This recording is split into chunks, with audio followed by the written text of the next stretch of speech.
혜주는 꿈속에서 아버지에게 물었다. 왜 저에게 시신을 부검해달라고 하셨어요? 아버지라고 생각하면서도 혜주는 과장에게 해야 할 질문을 했다. 알고 있었으니까 메스를 쥐고 있는 동안에는 네가 결코 무너지지 않을 거라는 걸. 아버지는 짧게 답했다.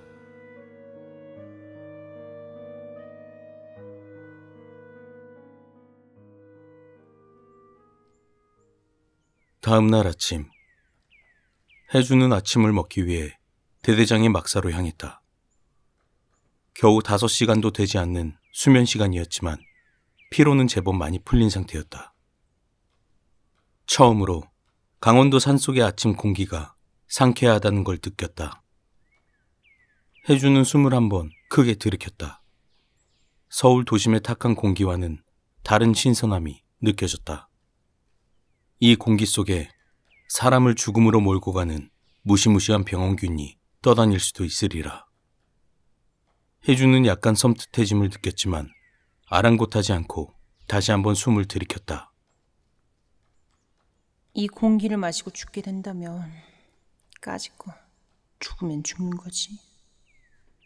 혜주는 스스로에게 그렇게 용기를 불어넣었다. 훨씬 기분이 나아졌다. 이런 게 대대장이 말한 두려움을 즐기는 것일까? 혜주는 마음을 점점 더 단단히 먹고 있는 자신이 과장의 발치만큼이라도 따라가는 인간이 된 것 같아 기분이 나아졌지만 동시에 과장의 죽음에 대한 죄책감이 어깨를 짓누르는 것 같았다. 막사 안에 들어서자 대대장이 혜주를 기다리고 있었다. 보건부 관리와 부검팀장은 보이지 않았다. 탁자 위에는 2인분의 식사만 놓여 있었다. 혜주는 온몸이 무너지는 느낌이 들었지만 내색하지 않고 태연히 의자에 앉았다. 잘 주무셨소. 대대장이 먼저 혜주에게 말을 건넸다.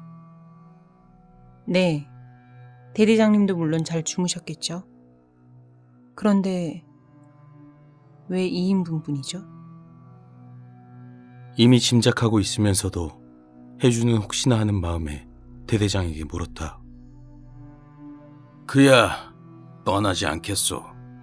대대장은 아무렇지 않은 표정으로 대답했다. 간밤에 두 분 다 돌아가셨단 말이네요. 혜주는 가슴속에서 울컥 올라오는 절망감을 삭히며 말했다. 이렇게 혼자가 되다니. 돌아가셨다. 어떤 의미에서는 둘 다 돌아갔다고 봐야겠지.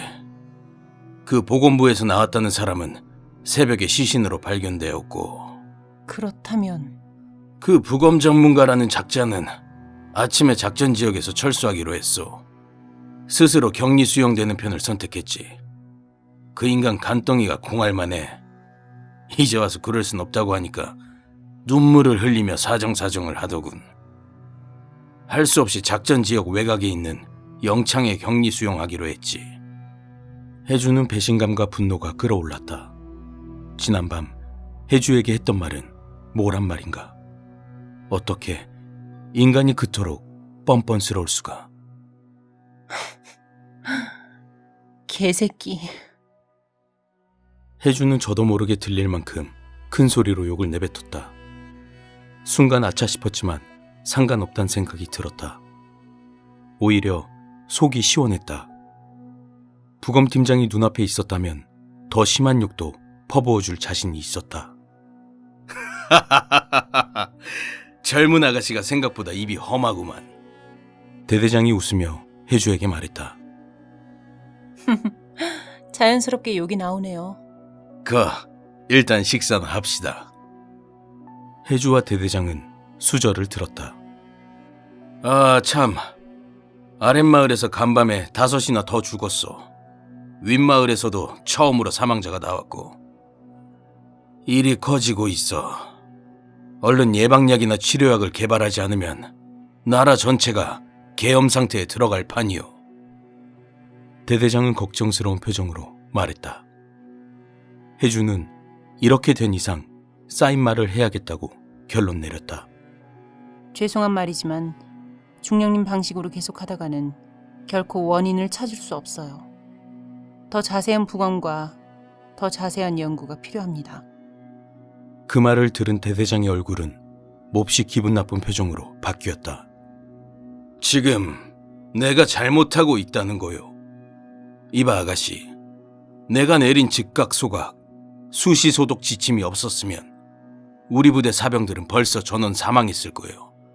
물론 나도, 아가씨도 벌써 죽었겠지. 어쨌든 오늘 화상회의에서 전 제 의견을 말할 겁니다. 이젠 제가 팀장이니까요. 해주는 지지 않고 대꾸했다. 소용없을 거요. 설사 내 방식이 들렸다 한들 누가 나를 대신해서 이 일을 떠맡겠소.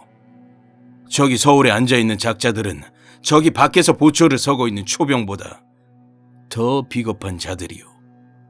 전염병이 전국으로 확산되면 아마 죄다 외국으로 도망쳐버릴걸.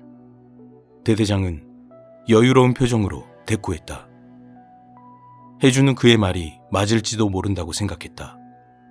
아무도 믿을 수 없는 판이었다. 해주는 자신이 이 수렁에서 영원히 헤어나지 못할지도 모른다는 생각이 들었다. 죽는 날에나 벗어날 수 있을까? 그러나 여기서 포기할 수는 없었다. 대대장을 굴복시킬 수 없다면 그를 자신의 편으로 만드는 수밖에. 그럼 중령님께서 허락해 주세요. 그럴 수 없소.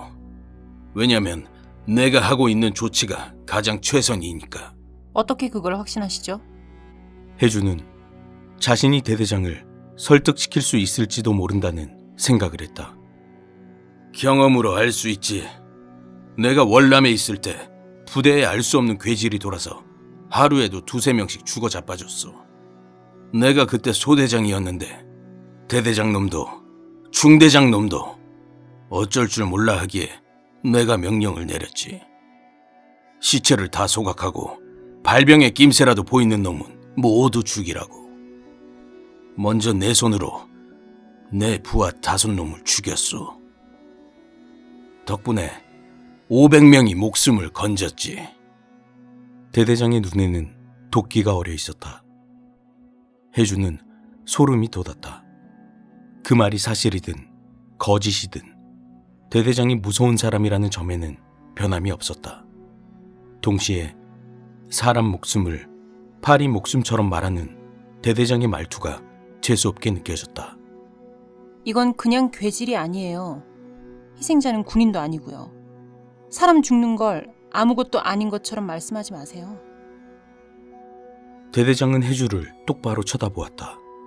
시선에서 분노가 느껴졌다.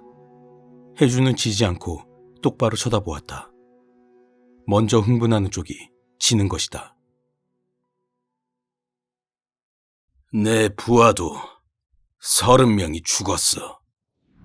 대대장은 자신의 눈을 똑바로 쳐다보는 해주를 향해 천천히 입을 열었다. 너 같은 계집애가 눈앞에서 부하가 죽어가는 심정을 알아? 사람이 죽어 자빠지는 데는 너보다 내가 더 가슴이 아파. 그렇지만 전장에서는 한순간의 감상에 전체가 죽는 수가 있어. 무슨 말인지 알겠어? 대대장은 참지 못하고 소리를 버럭 질렀다. 해주는 대꾸하지도 시선을 피하지도 않았다. 뭐라고 할 말도 없었다. 뭐라고 말하든 화가 잔뜩 난 지금의 대대장에게 좋게 들릴 리도 없었다.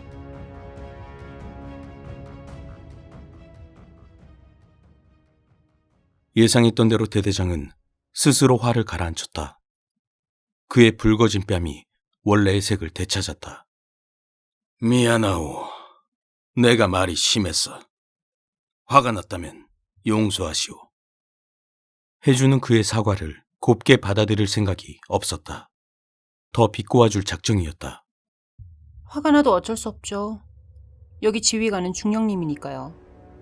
저 같은 게 화를 낼 권한이나 있나요? 내 방식이 마음에 들지 않는다면 작전에서 빠지시오. 지금 당장이라도 그렇게 해줄 테니까. 해주 씨가 빠진다면 본부에서는 새로운 붉은 손들을 파견할 테지. 대대장의 냉정한 말이었다. 혜주는 오기가 솟아올랐다. 아니요. 절대 그런 일은 없을 거예요. 절대로. 혜주는 속으로 다짐했다. 난 절대 물러나지 않는다.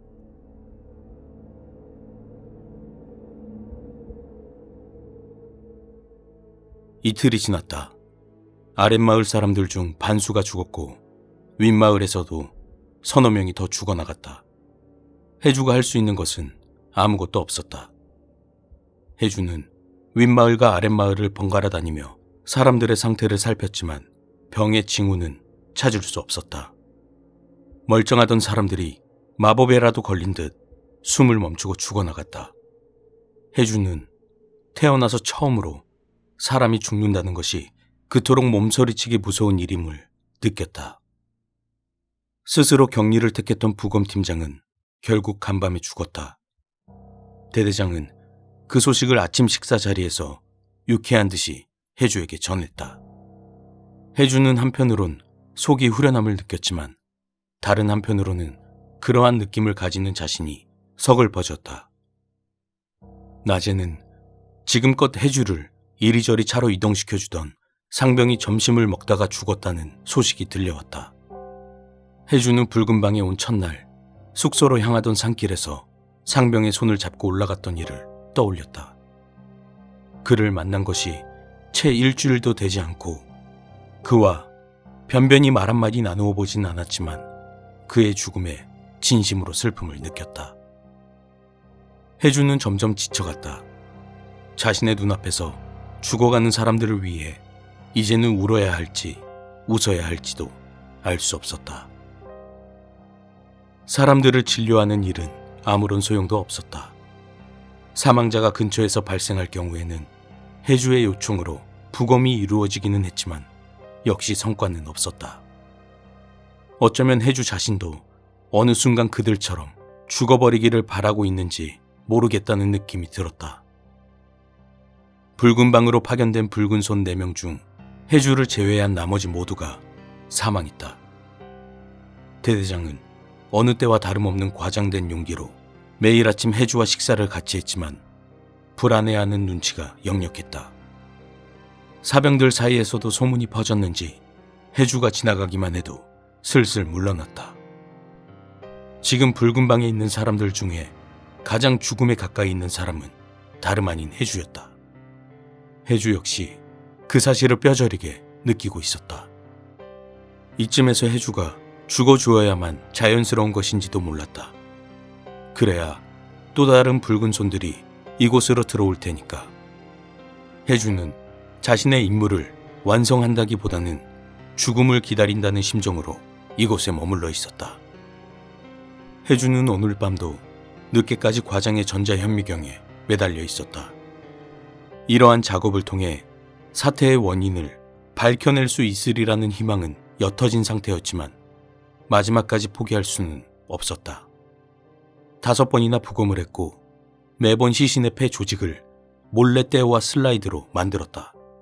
하지만 늘 표본이 이물질에 노출되어 쉽게 부패해버렸다. 이번 조직도 예외는 아니었다. 벌써 곰팡이 같은 것이 들어앉아 버렸다. 혜주는 숨을 내쉬었다. 도저히 가망이 보이지 않았다. 혜주는 창문을 열고 바깥 공기를 쐬었다. 밤바람이 차가웠다. 지금 혜주의 머릿속에 든 생각은 하나뿐이었다. 나는 언제 죽는 걸까? 신이 누구나의 죽을 날짜를 정해놓았는데 아직 혜주 자신의 날이 오지 않은 것뿐일지도 모른다는 생각을 했다. 아마 곧 오겠지. 과장과 부검팀장, 보건부 관리, 먼저 간 그들보다 길어야 하루 이틀일 거라고 혜주는 생각했다.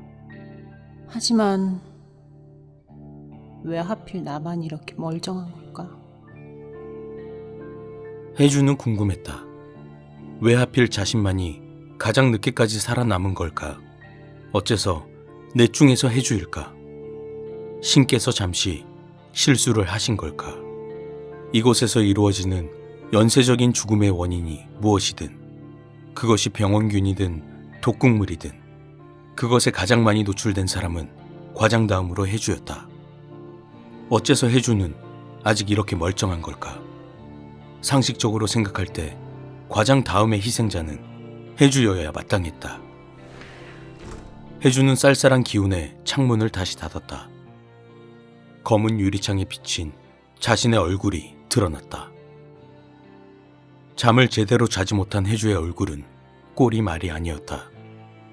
퀭한 눈과 부르튼 입술, 그리고 핏기라고는 찾아볼 수 없는 창백한 피부.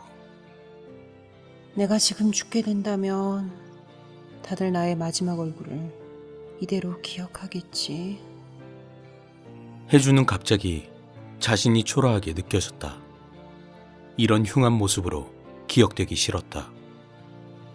해주는 책상 한쪽에 놓여있는 가방으로 손을 뻗었다.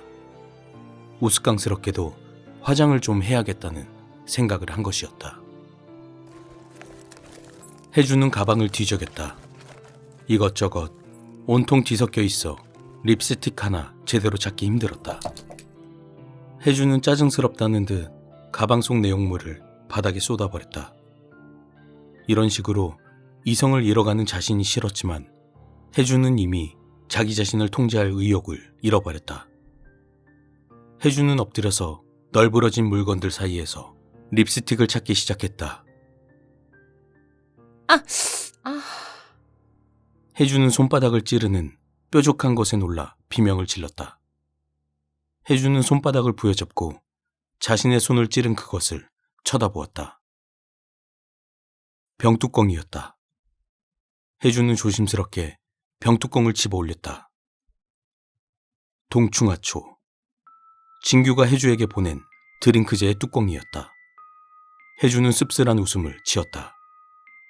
이곳에 오지 않았다면 진규의 얼굴을 볼 수도 있었으리라. 진규와의 안타까운 인연이 다시 한번 해주의 머릿속을 스쳐 지나갔다. 그 순간 해주의 머릿속에 불현듯 떠오르는 무언가가 있었다.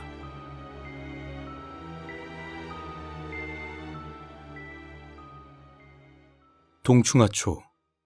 겨울에는 곤충, 여름에는 식물, 살아있는 의회에 세포의 포자를 내려 번식을 하는 버섯을 일컫는 말이었다.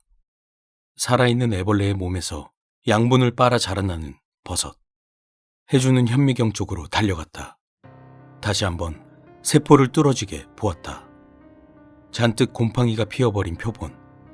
만일 이것이 외부에서 들어온 포자 때문에 부패한 것이 아니라 원래부터 폐세포 속에 자리 잡고 있던 포자가 번식하는 것이라면 해주는 자신이 결정적인 단서를 잡았음을 직감적으로 느꼈다.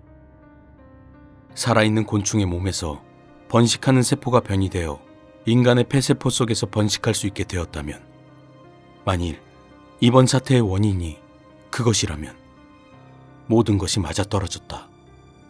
지금까지 추출한 모든 폐 조직은 급속도로 섬유화를 이루어갔고 그것은 자연스러운 현상이 아니었다. 만일 해주가 지금껏 혼자 살아남을 수 있었던 것이 진규가 보낸 그 드링크제의 약효 때문이라면, 그렇다면 이미 치료약은 존재하는 셈이었다. 여기 있는 모든 사람들을 살릴 수도 있어. 해주는 번쩍 정신이 들었다. 진규를 찾아가야 돼. 진규가 개발한 그 약물의 자세한 정보만 알 수 있다면 해결은 금방이었다. 남은 일은 진규가 개발한 그 물질을 대량으로 보급하는 일뿐이었다. 다음 순간 해주의 머릿속에 반론이 떠올랐다. 만일 내 추측이 틀렸다면? 그렇다면 문제였다. 해주가 이곳을 나가서 진규를 만날 수 없으므로 틀림없이 본부 측에서는 진규를 억지로 이곳 붉은 방으로 데려와야 할 것이었다. 만일 해주의 추측대로 진규의 신약이 해독제가 될 수 없다면 이번엔 진규의 목숨이 위험해진다. 해주는 고민했다. 진규를 이 위험 속으로 빠뜨려도 되는 것인지. 몰래 이곳을 빠져나갈 수 있는 방법이 있으면 좋겠는데. 해주는 오래 고민할 시간이 없음을 깨달았다. 1분 1초에 몇 명이 더 죽어나갈지도 모르는 상황이었다. 그래, 대대장과 단판을 짓자. 해주는 곧바로 대대장이 막사로 향했다. 막사 앞에는 초병이 문을 지키고 있었다. 숨이 차도록 뛰어온 해주는 초병에게 다가갔다. 무슨 일이십니까? 대대장님을 만나야 돼요. 급합니다. 먼저 무슨 일이신지 말씀하시죠. 진짜 급한 일이면 제가 깨우겠습니다. 붉은 방의 열쇠를 찾았다고 하세요. 해주는 아직 숨을 채 고르기도 전이었다. 초병은 해주의 말을 듣고 곧바로 대대장을 깨우러 막사 안으로 들어갔다. 해주는 저번처럼 막사 안으로 불쑥 들어가지 않고 침착하게 기다렸다. 이번에는 대대장의 심기를 건드려서는 안 되었다. 어떻게든 그를 설득시켜야만 하니까. 잠시 후 막사 안의 불이 켜졌다. 안에서 부스럭거리는 소리가 나더니 초병이 문으로 나왔다. 들어오시랍니다. 해주는 안으로 들어섰다. 그래, 단서를 찾았다고. 대대장은 군복 셔츠를 바지 안으로 집어넣으며 물었다. 네, 말해보시오. 확실하진 않습니다. 하지만 제 추측으로는 이번 발병의 원인은 버섯입니다.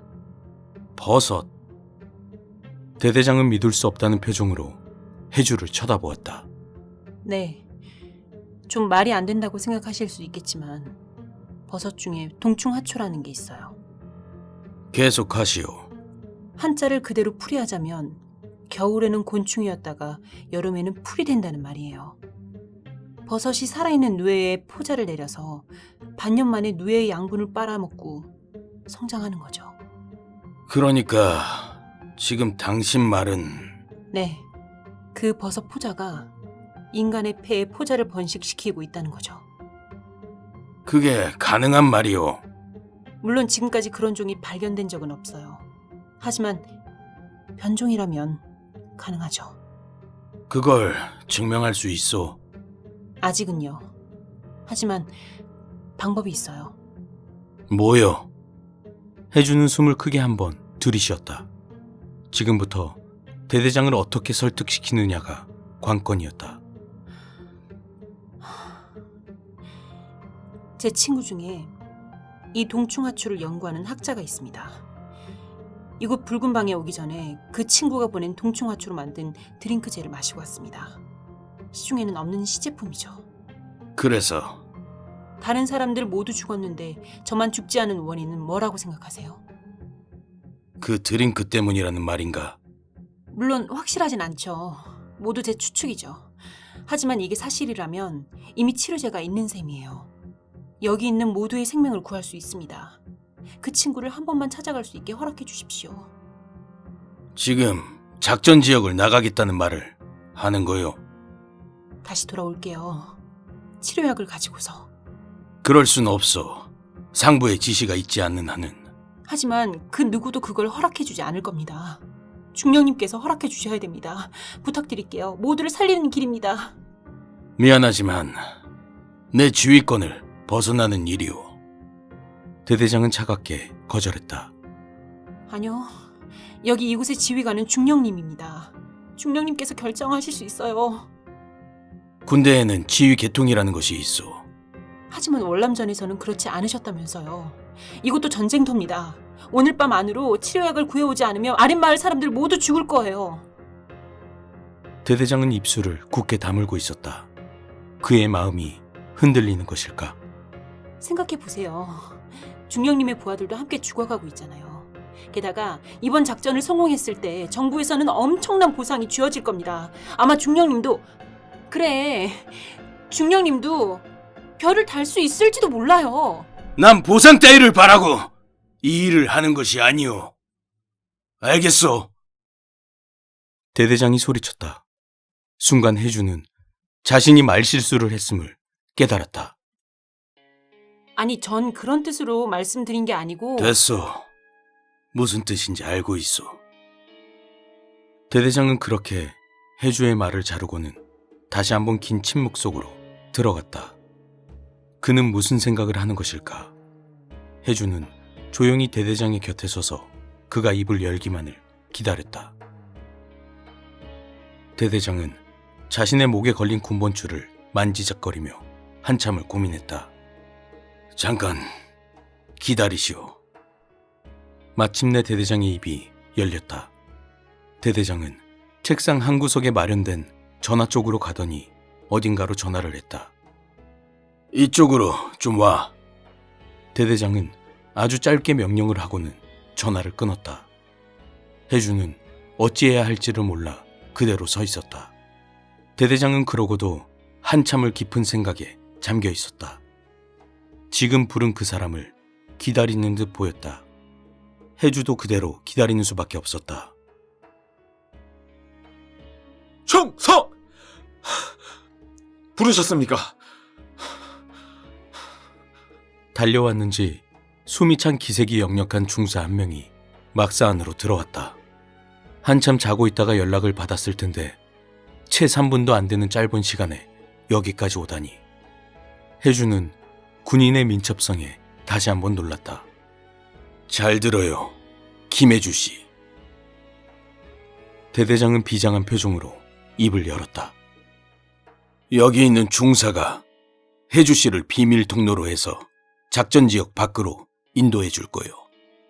그러면 근처에 주차장이 보일 거요. 대대장은 자신의 주머니에서 차키를 꺼냈다. 이건 내 차 열쇠요. 버튼을 눌렀을 때 시동이 걸리는 차가 내 차요. 그걸 타고 그 친구를 찾아가요. 만일 해주 씨가 생각한 그것이 병의 원인이라면 어떻게든 치료약을 구해오시오. 그러나 해주 씨가 틀렸을 경우에는 무슨 수를 써서든 내일 아침 해가 뜨기 전에 이곳에 도착하시오. 만일 동이 틀 때까지 당도하지 못할 것 같으면 아예 복귀를 하지 말아요. 간밤에 해주 씨가 죽은 걸로 처리할 테니까. 중령님, 해주는 말을 이을 수가 없었다. 해주 씨를 위해서 하는 말은 아니오. 작전 구역에서 누군가가 이탈한 것이 발각되면 내 처지가 곤란해지기 때문이오. 중령은 자신의 목에 걸고 있던 인식표를 옷 밖으로 꺼냈다.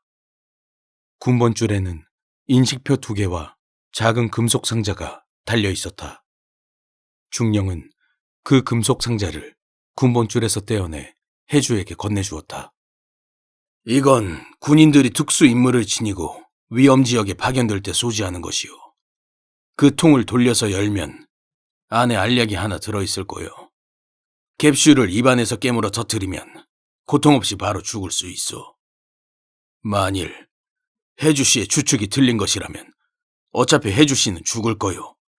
그러니 동이 들 때까지 돌아오지 못할 것 같으면 병이 전염되지 못하도록 어딘가 고립된 장소를 찾아가서 스스로 목숨을 끊어요. 무슨 말인지 알겠소? 네. 해주는 알약이 든 통을 손에 꼭 쥐었다. 설마 이곳을 이탈해서 외부의 이곳에서 일어난 일을 알리지는 않겠죠?